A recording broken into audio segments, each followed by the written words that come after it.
सवाल है कि सरकार देश में भारतीय जनता पार्टी की है और भारतीय जनता पार्टी से आज से नहीं, जब से दीपू दास की मौत हुई है हम सरकार को बार बार कह रहे हैं कि सरकार आपकी लाल आंखें कहां हैं। सरकार अब बांग्लादेश को सबक क्यों नहीं सिखा रहे हैं। लेकिन सरकार देखो अपनी नाकामी छुपाने के लिए पश्चिम बंगाल की बात करेगी, लेकिन बांग्लादेश में हिंदुओं के ऊपर अत्याचार हो रहा है इस पे सवाल नहीं करेगी। अरे सरकार को उठाना है। सवाल तो बार बार पूछा जा रहा है कि सरकार की जिम्मेदारी बनती है कि सरकार इस जो इतनी बड़ी हिंदुओं पे माइनॉरिटी में अत्याचार हो रहा है सरकार क्या करी बताइए ना। डिप्लोमेट से बुला के बात कर ली, हमने ये कर लिया, अब विपक्ष सड़क पे क्यों नहीं उतर रहा है, विपक्ष सड़क पे क्यों नहीं आ रहा है, ये सवाल है क्या? सवाल यह है कि सरकार क्या कर रही है। सरकार तो भारतीय जनता पार्टी की इस देश में है ना, सरकार के साथ हम खड़े हैं ना कि सरकार आगे बढ़े। हम सरकार के साथ हैं कि वहां हिंदुओं पे माइनॉरिटी पे अत्याचार क्यों हो रहा है। कमाल की बात कर रहे हैं। क्या क्या कदम उठाने चाहिए वो कदम बता दीजिए सर, थोड़ा मार्गदर्शन कर दीजिए विपक्ष की भूमिका के तहत। विपक्ष तो क्या उम्मीद है आपको? याद होगा पहलगाम, सुनिए मेरी बात सुनिए, जब पहलगाम में पाकिस्तान ने आतंकवादी घटना जब की, हमने कहा आप आगे बढ़ो, हम आपके साथ खड़े हैं। सरकार के साथ पूरा विपक्ष पूरी तरह से खड़ा था। लेकिन सरकार को क्या होता है, जिम्मेदारी विपक्ष पे डालना चाहते हैं। पहलगाम की घटना हुई तो भी जिम्मेदारी विपक्ष पे, ये नेता वो बोल रहा था, नेता बोला, ऐसे काम नहीं चलेगा। आप अपनी जिम्मेदारी से मत भागिए। सरकार भारतीय जनता पार्टी सत्ता में रह के सत्ता पक्ष की जिम्मेदारी नहीं निभाती है, विपक्ष में रह के विपक्ष की जिम्मेदारी नहीं निभाती है। ये समाज के अंदर में कभी भी समाज के किसी वर्ग के सम्मान की बात नहीं करती है, सिर्फ अपने सत्ता पाने की बात करती है, चुनाव की बात करती है, चुनाव के मुद्दे तय करती है। ये चुनाव के मुद्दे तय मत कीजिए।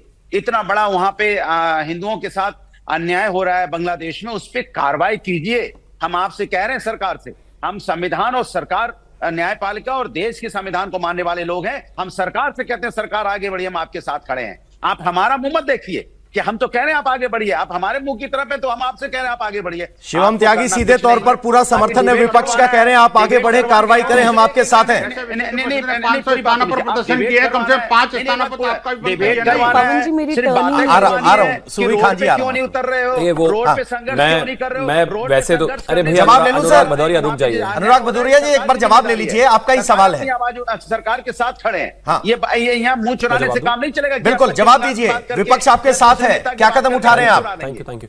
मैं एक चीज कहना चाहता हूं अनुराग भदौरिया को कि झूठों ने झूठों को कहा है सच बोलो, और सरकारी ऐलान हुआ है सच बोलो, और घर के अंदर झूठों की एक मंडी है और दरवाजे पर लिखा हुआ है सच बोलो।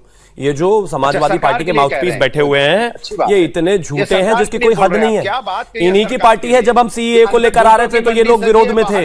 इन्हीं बांग्लादेश के हिंदुओं को लेकर तो आना था, इन्हीं के लिए तो वो बिल प्लीज बीच में नहीं। अनुराग भदौरिया इसका मतलब आपको टीवी पर दिखा रखा है, इसका ये मतलब नहीं है कि बोलना होता है। अनुराग जी आपके पास आऊंगा मैं, एक बार जवाब ले लीजिए। आपने अगर उनको कटघरे में खड़ा किया है तो मौका है, सुनिए तो सही जवाब क्या है। आपको अगर इंडिया टीवी ने विंडो दिया, इसका ये मतलब नहीं है कि नॉन स्टॉप चलते रहना है और ऐड में भी बोलते ही रहना है। इसका मतलब ये होता है कि दो लोग आपस में, रोक दीजिए प्लीज, रुके हुए हैं आप बात रखें। वो देखिए ना भदौरिया साहब सुनिए तो सही, आपके समर्थन के बाद बीजेपी करेगी क्या वो तो सुन लीजिए। मैं सिर्फ एक ही चीज कहना चाहता हूं कि इनका समर्थन जो है बिल्कुल झूठा है। हाँ, इनका मौन समर्थन जरूर है कट्टरपंथियों को और बांग्लादेशियों को, क्योंकि जब हम इसी संबंध में कानून लेकर आ रहे थे तो यही वो लोग थे जिन्होंने इस पूरे देश को जाम कर दिया था। यही वो लोग थे जो शाहीन बाग को सही बताते थे, यही वो लोग थे जो कहते थे नहीं ये बिल्कुल एकदम धर्म विरोधी कानून है, ये देश विरोधी कानून है, ये लोकतांत्रिक कानून नहीं है, ये संवैधानिक कानून नहीं है। इसके विरोध में थे ये लोग।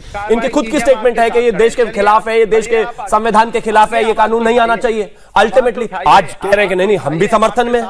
ये हिपोक्रेसी नहीं चलेगी भाई। जब कट्टरपंथ को खुलकर क्रिटिसाइज भी नहीं कर सकते, उस पर बात भी नहीं कर सकते, हिंदुओं के लिए बिल लाए तो उनको लाने नहीं देते, माइनॉरिटीज के लिए बिल लाए उसको लाने नहीं देते जो बांग्लादेश और बाकी 4 कंट्रीज में है, लेकिन यहां पर आकर कहेंगे नहीं हम भी साथ हैं। कैसा साथ हुआ भाई, ये कैसा साथ हुआ? ये देखिए ना, आपने इनको जब तक इनको विंडो में रखेंगे बोलते रहेंगे, ये आदत है इनकी। अनुराग जी इन्होंने आप पर यह कहा कि अगर हम सीए लाए थे प्रताड़ित हिंदू, सिख, बौद्ध, जैन को हिंदुस्तान में सुरक्षित जमीन लेने के लिए, तो आपकी पार्टी थी जिसने विरोध किया था।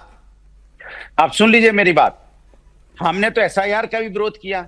एसआईआर किस चीज का विरोध किया कि प्रक्रिया सही होनी चाहिए और उसमें कोई राजनीति नहीं होनी चाहिए। सीए का क्यों विरोध था? उसकी प्रक्रिया में क्या गड़बड़ी थी? इनके प्रक्रिया इसलिए क्या गड़बड़ी थी एसआईआर सीए की प्रक्रिया में? कराना चाहते थे। सीए एनआरसी में भी आप यही इसी तरह अच्छा, आप पूछ लीजिए फिर से। लेकिन इसका मतलब यह है कि आप वहां कार्रवाई नहीं करेंगे। अगर हम यहाँ पे किसी बात को आपको सुधारने की बात करेंगे तो बांग्लादेश में हिंदुओं पे अन्याय हो रहा है, आप चुप्पी साथ जाएंगे। इसलिए क्योंकि यहाँ पे मेरा सवाल पूछ दीजिए, कोई लाभ नहीं है, क्योंकि मेरा जवाब वो देंगे नहीं, आपका क्या पता दे दो। शिवम त्यागी जानना भाई, मैं चाहते फिर से हैं बोल रहा हूं, क्या सीए पर आपकी सोच बदल गई है? उनकी तरफ से अच्छा सवाल ठीक है, इसलिए अब पूछ कह रहा हूं। दीजिए, मैं मान लेते हैं, एक काम करते हैं, पलट देते हैं, सवाल बदल लेते हैं। क्या सीए सही है? अब बता दीजिए। हमने सवाल उठाया तो पूछिए क्या जरा आपने एक बार। एसआईआर मेरा तो सुनेंगे नहीं, क्योंकि वो सुनते तो है ही नहीं, वो वन साइडेड ट्रैफिक है उनका, तो बस एक ही तरफ से चल रहा है। अन्याय हो रहा है, मैं सवाल पूछ रहा हूं, आप वहां पे कार्रवाई क्यों नहीं करते? ठोक के कार्रवाई क्यों नहीं करते? आप विपक्ष का रोना बंद कीजिए, विपक्ष के ऊपर आरोप लगाना बंद कीजिए, सरकार की जिम्मेदारी निभाइए, सरकार की जिम्मेदारी से सरकार की जिम्मेदारी। अनुराग जी अपनी बात रख रहे हैं। सुबोई खान जी, आपसे सवाल यह है कि अगर बांग्लादेश में हिंदुओं पर अत्याचार हो रहे हैं तो मुसलमानों को कटघरे में क्यों खड़ा किया जाता है? क्या यह गलत नहीं है? यहां का मुसलमान क्यों बार बार साबित करे कि भाई मुझे बोलना पड़ेगा? जी जी पवन जी, देखिए मैं किसी के बीच में नहीं बोली और आपसे अपेक्षा करती हूं कि मुझे कम से कम 2 मिनट अनइंटरप्टेड दे दीजिएगा। मैं किसी राजनीतिक दल का हिस्सा नहीं हूं, राष्ट्र जागरण अभियान की संस्थापिका हूं। 20 से ज्यादा राज्यों में हम भारत में प्रवास कर चुके हैं और अंतर्राष्ट्रीय भी प्रवास कर रहे हैं, और अलगाववाद, कट्टरवाद, आतंकवाद के विरोधी हमारी लड़ाई है। सबसे पहले तो मैं ये पूरी जिम्मेदारी के साथ कहती हूं कि बांग्लादेश में अगर किसी हिंदू भाई की लिंचिंग कर दी जाती है तो भारत में किसी मुसलमान को कटघरे में खड़ा नहीं किया जा रहा है। ये लोग जो नैरेटिव बनाने की कोशिश कर रहे हैं, देखिए आतंकवाद एक वैश्विक समस्या है। इससे आप आरएसएस, बीजेपी, पक्ष विपक्ष की राजनीति से ऊपर उठकर सोचना पड़ेगा।